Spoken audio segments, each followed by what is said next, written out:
Hi everyone, it's Eliana and I have two cards to share with you today. They're both about the same, but the backgrounds are totally different. But I did use the same stencil.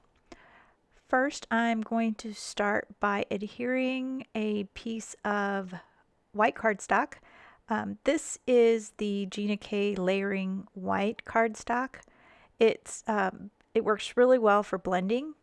I'm adhering it down to my memory mouse pad. The memory mouse pad is new to my Sweet Petunia. It fits inside the memory MISTI. And I like it because it's big enough to use as a work surface, and it is totally wipeable and has the grid lines. You can do ink smushing if you want on it. The only thing you really shouldn't do is cut on it or to heat on it. But other than that, you can use it as a craft mat. So I've adhered my stencil down onto some Gina K layering cardstock.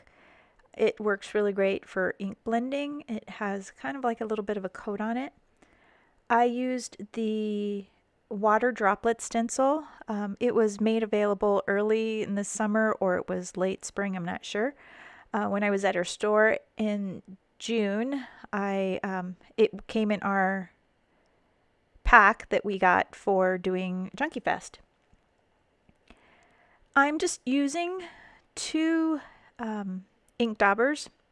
These were also provided by Gina in our gift boxes, and I'm using two inks. I'm using Blue Lagoon and Turquoise Sea. And I'm just kind of stenciling it, and I want it to kind of fade out on the edges. And so I'm just working around it, and I'll be switching back and forth between the colors. These do work the same as the Distress ink blenders, but they're a little round and dome shaped. So I think you have less of a chance of getting marks on your paper.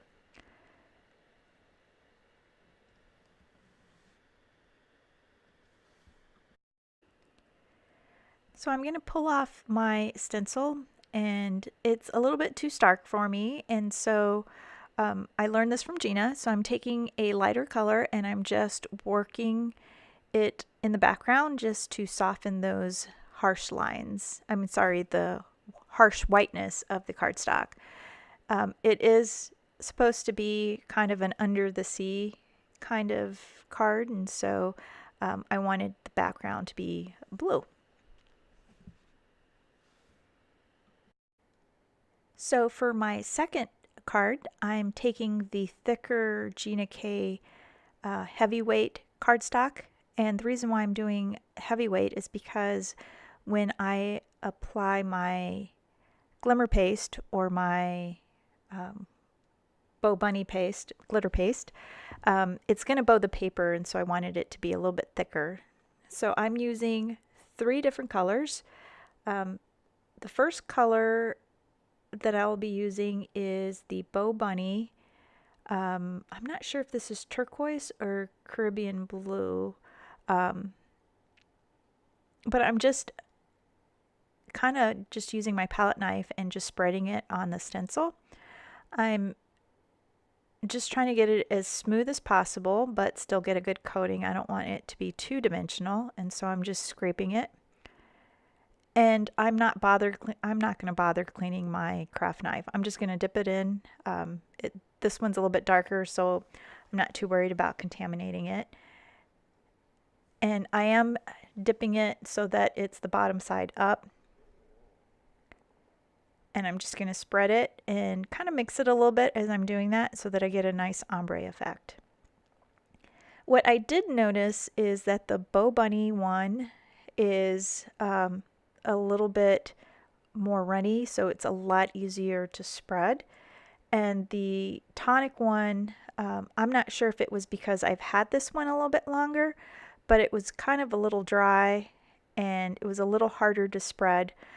I did notice that the price point, the Tonic one is a little more expensive. It's about $2 more per container than the BoBunny, but the amount that you get in the container is exactly the same. So I'm just spreading it around and I'm trying to blend it as I'm spreading it.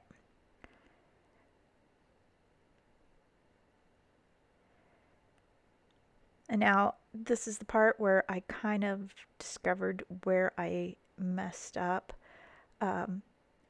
If you're going to adhere your stencil down to your work surface, don't adhere it down to the post-it tape that's below because you won't get them unstuck. So I'm struggling here to pull it apart. So if you're going to adhere the stencil to your card and then your stencil to your work surface, don't do what I did. There's a little spot that I noticed that I missed. And so I've pulled it all off now, and you need to go rinse off your stencil and your supplies real quick before it dries, because once it's dry, it's really hard to get it off. Now I've pulled out another stamp set that I purchased when I was at Gina's store, and this one is Vicky Mermaid. And I'm stamping her with some jet black ink from Fawn. And I'm just going to rotate the image because I'm doing 2 cards, and so that way I don't have to pull my stamps off. I can just turn my paper. I have my markers in this, it's a little container, and Gina has them in her store. I'll be sure to link them. It's your project keeper. And I will be using my new color tops from Chameleon. These are pretty cool. You use them with your regular Chameleon, and what you do is you just pick 2 colors, and then you put the top on top of the marker, and the color goes onto the first marker, and so you can kind of get this blended look. So you're just going to put the top on there, count for a few seconds, and then when you color, the last color you put on your marker is the first color to come out. So I used a lighter color, and so you can see the lighter color came out first. And I did practice this quite a bit because I hadn't used these before, so it took a little practice to try to get it to work smoothly. So now I'm using an orange color with a yellow, and I'm just going to color the fish. And I'll add the colors in the product descriptions so that you'll know what colors I used. So I just added some more yellow to the orange, and now I'm going to just color it in. It's pretty easy to get a smooth blend just because you can really start seeing when the color is going to change, and it's easier to match the colors than it is with the ink blending solution. Chameleons are supposed to, the original Chameleons, they come with a blending solution. So in the little chamber you get like, it's like the Copic blender, and then you just touch the top and then you can make different shades of that one color. I find it a little hard to recreate the same color, but I'm really enjoying the color tops with these. This is kind of really fun, and it's really easy to blend colors in a small image like these little, the stamp set.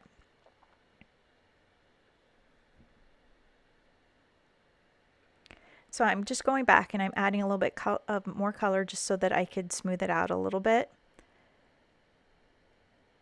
And it was just easy to pick colors because I figured it's a fish, and so orange would be kind of cool, even though I don't think goldfish live in salt water, but I'm not really sure. I'm not a fish person.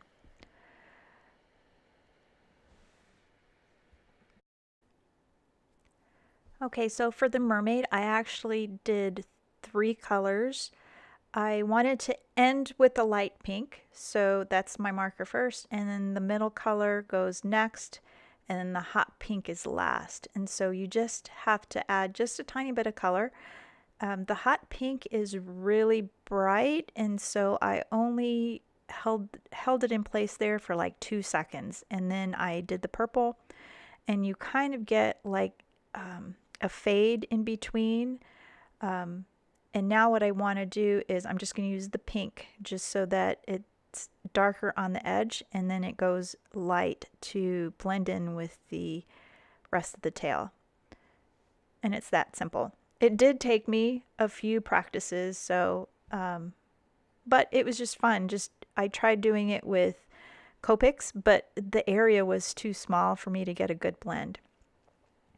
So for the Seahorse, this was actually the funnest one. I took a dark purple and I combined it with a light purple. And when you take a light alcohol marker and you mix it with a dark one, you sometimes get this modeling effect. And so it showed up here with the purple, and I thought it was a really great detail for the little seahorse.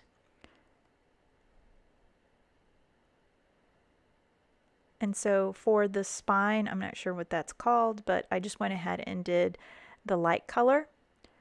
And you really can't see the tip because my thumb is in the way. But you just add a tiny bit of purple and the dark purple. And this time I didn't add enough of the dark purple, so I didn't get very much time with it. So I'm just touching it again. And I did speed up the video 2 times, and so it was only for about 2 seconds. So you really don't see me do it that long on the video.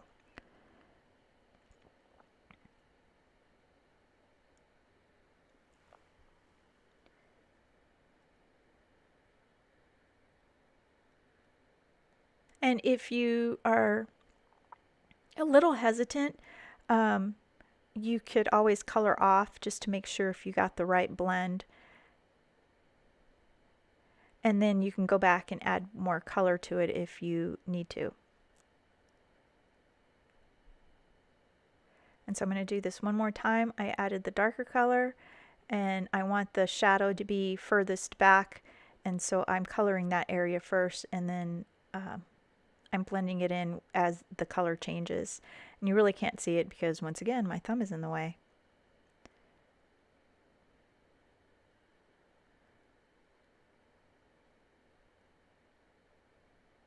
And you see I just dabbed off a little bit just until I got the right shade to add more blending to it.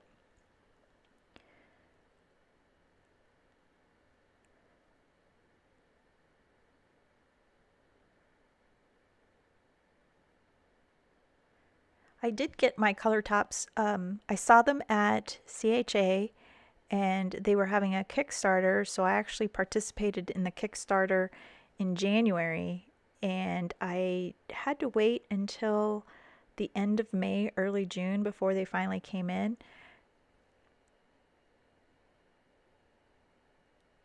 So now for the belly and the ear, I want a little bit of a lighter pink. So I'm adding pink to the light purple.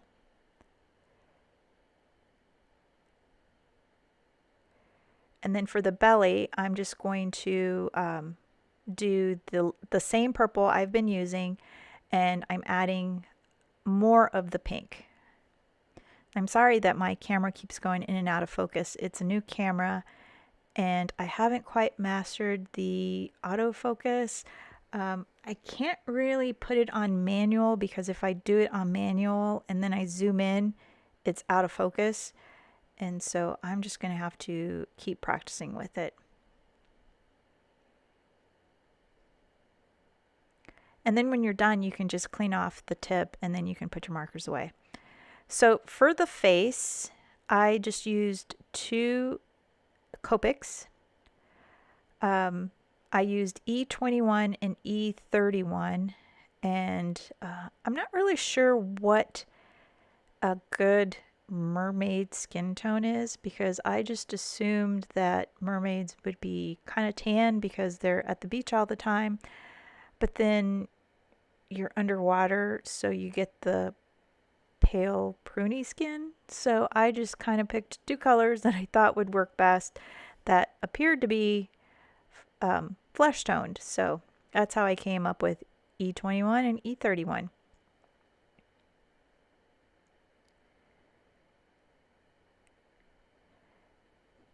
And I did add a little pink to the cheeks, but it was like 2 dots, and so then I had to go back and take my E21 and try to blend it out because I didn't want to start all over. So I just kind of blended it out. Now for the hair, I used only 2 colors, and I'm not that great with hair.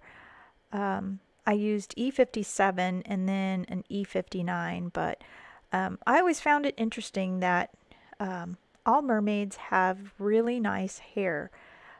Especially when they're underwater, their hair is like totally perfect. But when I'm underwater, my hair goes everywhere. And I just think it's kind of funny that all the mermaids are drawn with perfect hair. And so I'm just going and adding some shading where I think it would be darker.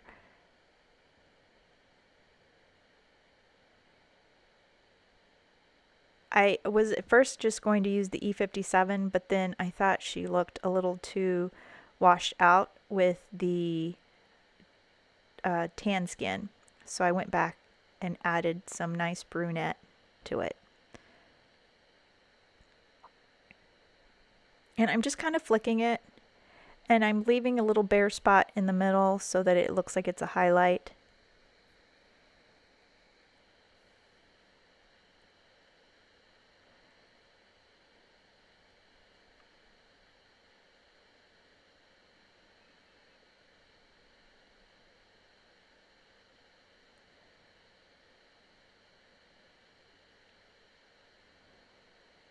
And these tiny little pieces are just too fat for my Copic, so it was a little hard to color in between. Now I'm going back to my MISTI, and I'm just using my VersaFine to overstamp. I just think that when you do these little cartoon images, if you go back and add that nice black line, that it just makes the image just pop out. And then what I'll do is I'll add some clear embossing powder, and I will heat set that so that it's nice and shiny.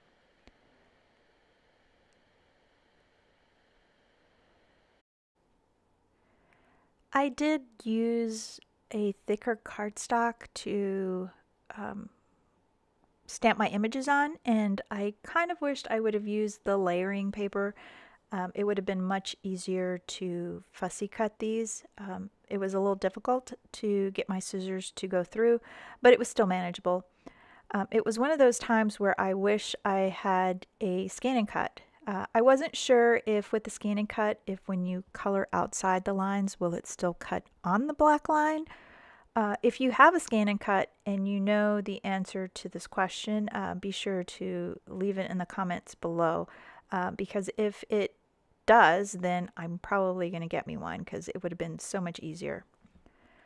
So I've taken my piece that I used with the stencil, and I used one of the new Lawn Fawn dies. It's called the Outside In die, so it does a stitched border on the inside and the outside of the die. And I'm just going to adhere my pieces with some foam tape, but before I do that, I want to line up my sentiment. So I'm just using one of the sentiments in the Vicky Mermaid set, and I'm just going to line it up. And once I line it up, I like to stamp it on the grid paper. I did cut that part out because you don't really need to see that. So it was straight, and now I'm just going to stamp my sentiment.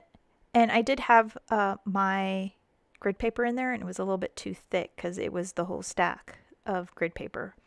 So now that the sentiment is on there, I'm just going to go ahead and add some clear embossing powder so that the sentiment matches the black lines of the images.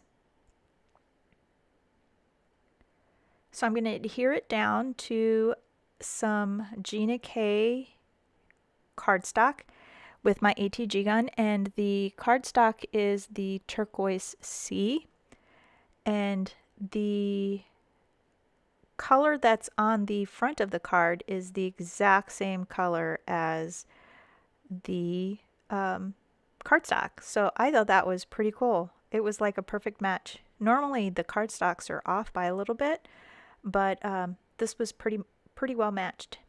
And my card front is just a little bit crooked, and so I'm just going to adjust it and re-adhere it down.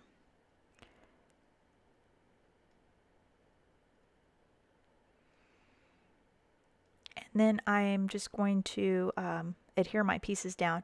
And I thought the little fish needed a smile. I didn't like that he didn't have one, and so I pulled out my Copic multiliners and I made a sample so that I knew what thickness each marker is, or each pen is, really quickly, and so I just keep it inside the little folder. And so now I'm just adding some foam adhesive to the back of my images, and I'm just going to tack those down. So once everything is in place, I just want to add a little bit of finishing touches to this card. I'm going to use my glossy accents to make some little bubbles. I didn't want to do any more stamping. There are little bubbles in the stamp set, but I just thought it would be cool if there were little glossy accents on here. I'm just using a jelly roll pen to add the white back into the eyes of the seahorse and the fish, and now I'm just putting little bitty dots trailing all the way up.